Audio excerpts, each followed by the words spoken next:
नमस्कार दोस्तों, आज मैं आपके लिए एक नया विषय लेके आया था जिसको सीखना आपके लिए बहुत अनिवार्य है। परीक्षा में इसके ऊपर मैं कम से कम 3 से 4 अंक जो है आपको मिलने वाले हैं और इसको सीखना आपके लिए बहुत बहुत अनिवार्य है। चलिए मैं आपको इस विषय को बहुत ही सरल पद्धति में सिखाऊं। जो विषय आज का विषय है कि पद बंध है। तो पद बंध माने क्या है? सबसे पहले इसका नाम सुनते ही बच्चे घबरा जाते हैं कि पद बंध क्या है, कैसे करना, क्या है। बहुत ही सिंपल तरीका इसको सीखने का। तो पहले पद बंध सीखने से पहले पद क्या होता है ये सीखें। आइए बच्चों, तो पद क्या होता है सीखने से पहले, उससे पहले भी शब्द सीखें। तो शब्द और पद में क्या अंतर है ये हम सीखेंगे। तो आपको मालूम है बचपन से हम सीखते आ रहे हैं कि शब्द माने क्या है। माने शब्द का अर्थ होता है कि अंग्रेजी में कहते हैं शब्द को वर्ड। शब्द को क्या कहते हैं? वर्ड कहते हैं। तो उसका परिभाषा माने डेफिनेशन, ये शब्द क्या है? वर्णों के सार्थक मेल को शब्द कहते हैं। तो यहां लिखा गया हो, ध्यान से देखो, लिख लो। अगर पुस्तक में आप लिखेंगे तो आपके मस्तिष्क में बैठ जाएगा। तो शब्द की परिभाषा, ये परीक्षा में आपको 2 अंक का मिलने वाला है। तो शब्द की परिभाषा क्या है? तो शब्द की परिभाषा है वर्णों के, यहां देखो, वर्णों के सार्थक मेल को शब्द कहते हैं। सार्थक माने क्या है? सार्थक का अर्थ होता है अर्थ के साथ। जैसे कुछ शब्द ऐसे होते हैं, निरर्थक शब्द होते हैं। निरर्थक माने जिसके अर्थ नहीं होते, तो ऐसे उसको भी शब्द कहते हैं। लेकिन व्याकरण में ऐसे शब्दों का कोई जगह नहीं है। यहां हम सीख रहे हैं सार्थक शब्दों का। सार्थक जो अर्थ होता है उसको शब्द कहते हैं। और शब्द स्वतंत्र होते हैं, माने स्वतंत्र माने इंडिपेंडेंट। ये आपको लिखना 2 अंक का प्रश्न है। आपको शब्द किसे कहते हैं यह प्रश्न आपको मैं दूंगा, ये परीक्षा में आने वाला है। तो लिखेंगे तो शब्द को वर्णों के सार्थक मेल को शब्द कहते हैं। शब्द स्वतंत्र होते हैं। उदाहरण के लिए देखो, कमल, तालाब, पाठशाला आदि। सिंपल दिया मैं, कमल, तालाब, पाठशाला आदि। अब देखो, तो इसको शब्द कहते हैं। तो शब्द का अर्थ आप जान गए होंगे। एक और लाइन इसमें, एक और बात लिख सकते हैं। जिन शब्दों के अर्थ शब्दकोश में पाए जाते हैं उन्हें शब्द भी कहते हैं। माने शब्दकोश बन जाते हैं डिक्शनरी। डिक्शनरी में किसके अर्थ होते हैं? शब्दों के होते हैं। वर्ड मीनिंग होते हैं, ना कि सेंटेंस मीनिंग। तो वर्ड माने क्या है कि आप देखे होंगे कि वर्ड माने राइट, रोट, बस लिखना, पढ़ना, जाना, बस ये सब शब्द ये पुस्तक, बुक, ठीक है, लोटस, स्कूल, ऐसे शब्दों का ही मीनिंग वहां, अर्थ वही रहते हैं। तो ऐसे शब्दों, ऐसे वर्ड पर शब्दों को शब्द कहते हैं। अब ध्यान से देखो, उसके बाद ये पद क्या? तो पद जानने से पहले शब्द क्या ये जानना। तो पद किसे कहते हैं? तो जब शब्द स्वतंत्र होता है, उसके बाद देखो पद किसे कहते हैं? जब शब्द व्याकरणिक इकाइयों से जुड़कर, ध्यान से इसको भी नोटबुक में लिख लो। आप लिखेंगे तो आपके दिमाग में बैठेगा और याद रहेगा कि शब्द जब व्याकरणिक इकाइयों से जुड़कर वाक्य में प्रयुक्त होता है तो पद कहलाता है। तो यही शब्द जो है, जैसे कमल, तालाब और पाठशाला, यही शब्द व्याकरणिक नियमों के अनुसार, व्याकरणिक नियम जानते हो ना, लिंग, वचन, कारक के साथ जब वाक्य में प्रयुक्त होता है, जब उसको सेंटेंस में हम यूज करते हैं तो वो शब्द नहीं पद कहलाता है। समझ में आ गया बच्चों? तो शब्द माने क्या है? स्वतंत्र होता है। और पद माने उसी शब्द को जब वाक्य में प्रयुक्त करते हैं, किसके साथ? लिंग, वचन, कारक आदि अवयवों के साथ जब प्रयुक्त करते हैं तो वो पद कहलाता है। लिख लिया है, ध्यान से देखो। अब इसको यही प्रश्न जो है परीक्षा में आपको आने वाला है, शब्द किसे कहते हैं, पद किसे कहते हैं। अब शब्द और पद में अंतर क्या है, शब्द और पद में क्या अंतर है लिखिए। तो इस प्रकार के प्रश्न आपको परीक्षा में आने वाले हैं, तो आएंगे तो आप लिखिए। उसके बाद देखो, अब एग्जाम्पल बताया, उदाहरण। अब याद देखो, शब्द या कमल, पुस्तक, घर आदि दिया, तो ये स्वतंत्र है, इसके बीच कोई वाक्य नहीं। तो अलग से जब ऐसे आएंगे तो ये जो है शब्द कहलाते हैं। अब ये शब्द पद कब कहलाता है, ध्यान से देखो, कब कहलाता है, कमल का फूल सुंदर है।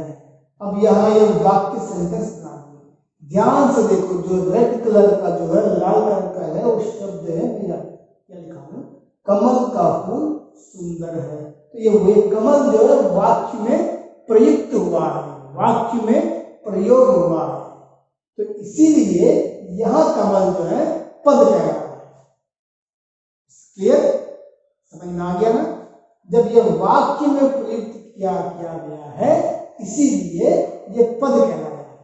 ऊपर देखो, ये स्वतंत्र है, इंडिपेंडेंट है, कोई वाक्य नहीं है, इसीलिए ये पद है। क्या देखो, यह मेरी पुस्तक है। अब यह पुस्तक जो है सिर्फ वाक्य में यहाँ प्रयुक्त किया गया, प्रयोग कर दिए, तो इसीलिए ये पुस्तक क्या हो गया, यहाँ जो वाक्य में आया है, इसीलिए ये पुस्तक जो पद कहलाया। अब घर देखो, मेरे घर में आम का पेड़ है। यहां घर भी देखो अलग से आया, तो शब्द है, जब वाक्य में प्रयुक्त किया गया तो पद है।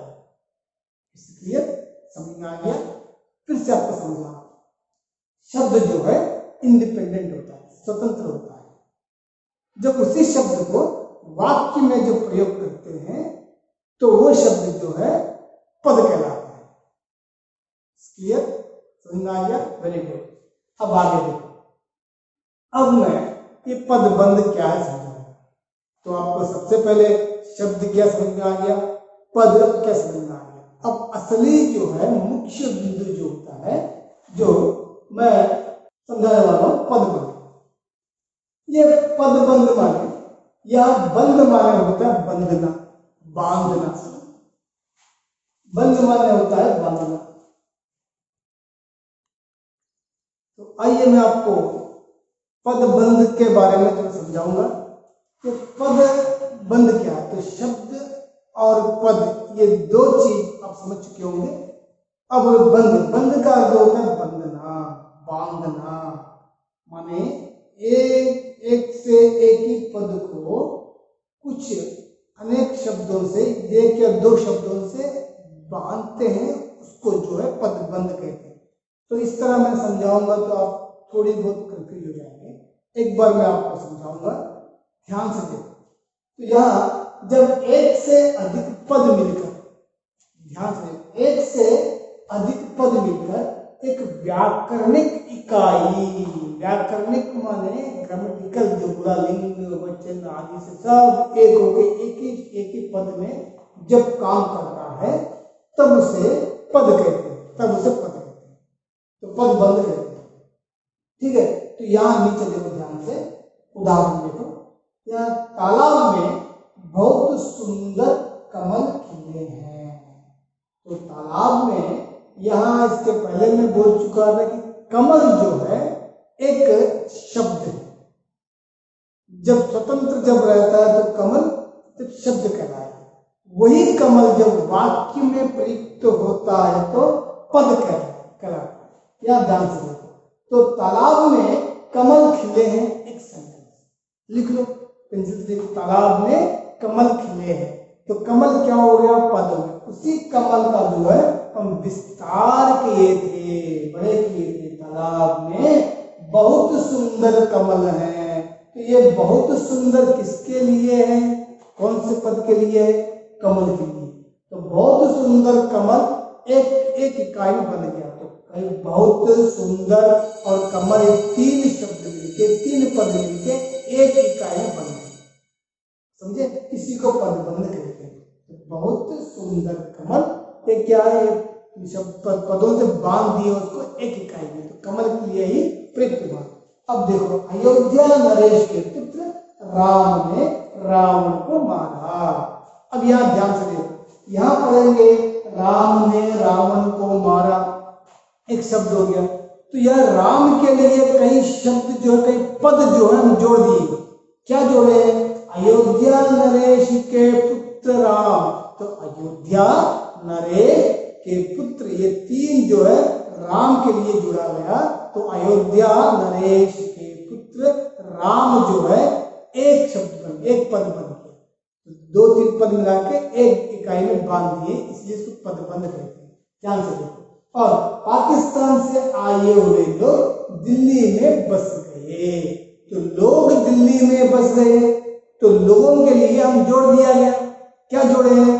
पाकिस्तान से आए हुए, तो पाकिस्तान से आए हुए चार शब्द जो है लोग के जोड़ दिए।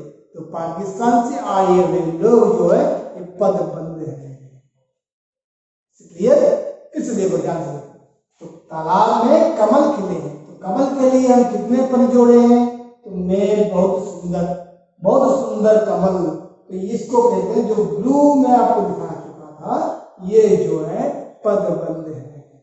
तो एक शब्द के लिए दूसरे पद जोड़ना, तो यहां बोल दिया था कि जब एक से अधिक पद मिलकर, मोर देन वन, दो तीन पद मिलकर जब एक ही पद काम करते हैं तो उसे पदबंध कहते हैं।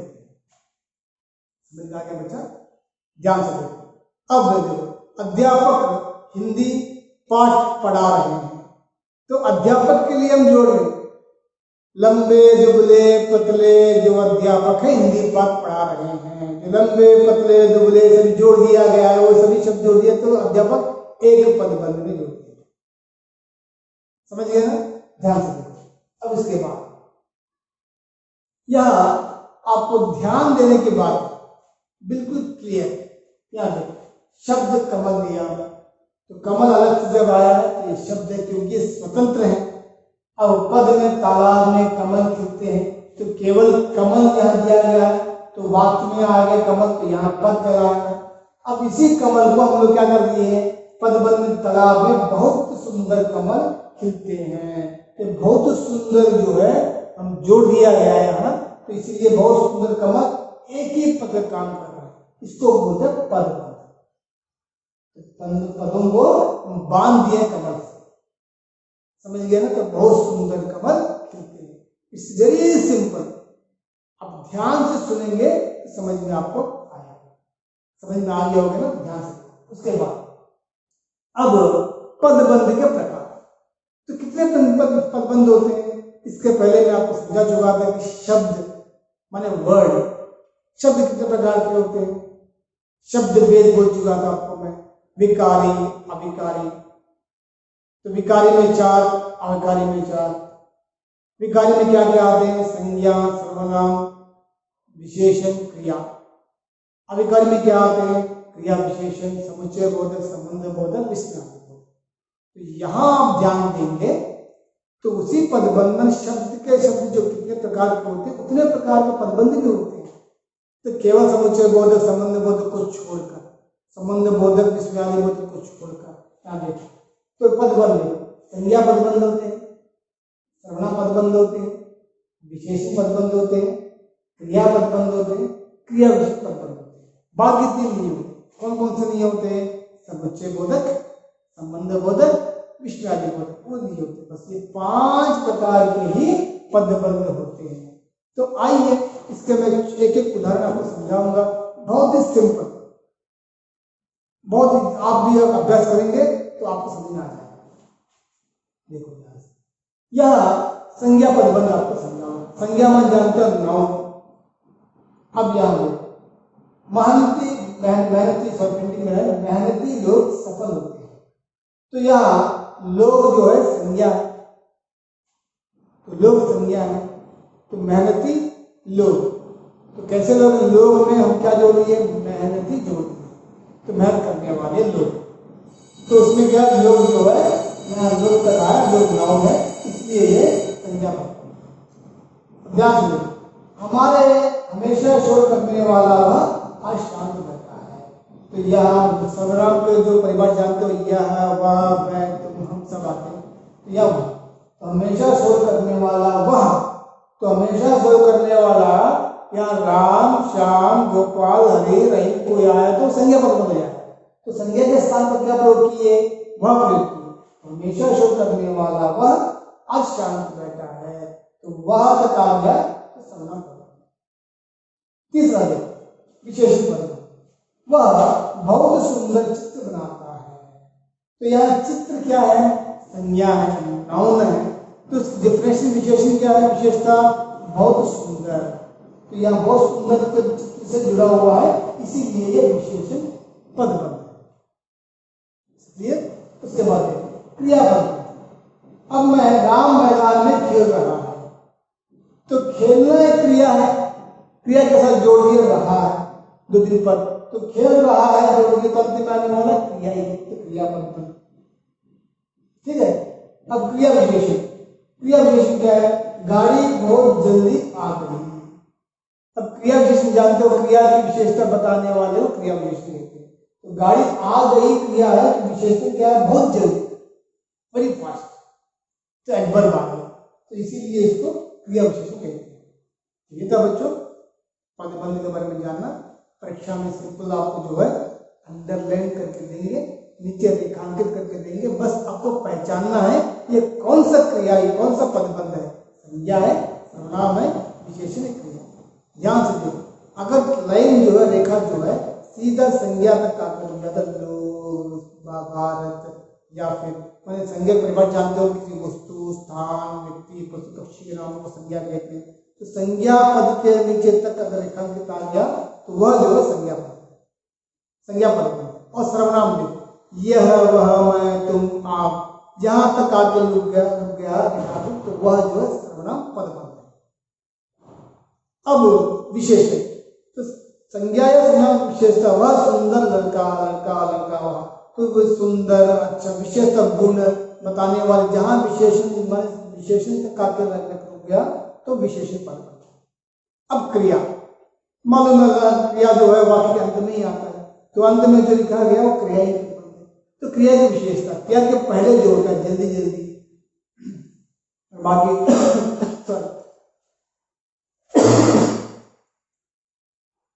तो क्रिया की विशेषता बताने वाले जितने भी होते हैं क्रिया विशेषण का लगाती आते हैं।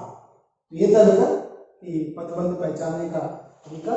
परीक्षा में आपको जब आएगा, परीक्षा में जब आपको आएगा तो ध्यान से लिखेंगे, बहुत ही सिंपल है, पहचान के लिखेंगे और 3 अंक जो है आपके पकड़ में रहेगा। धन्यवाद।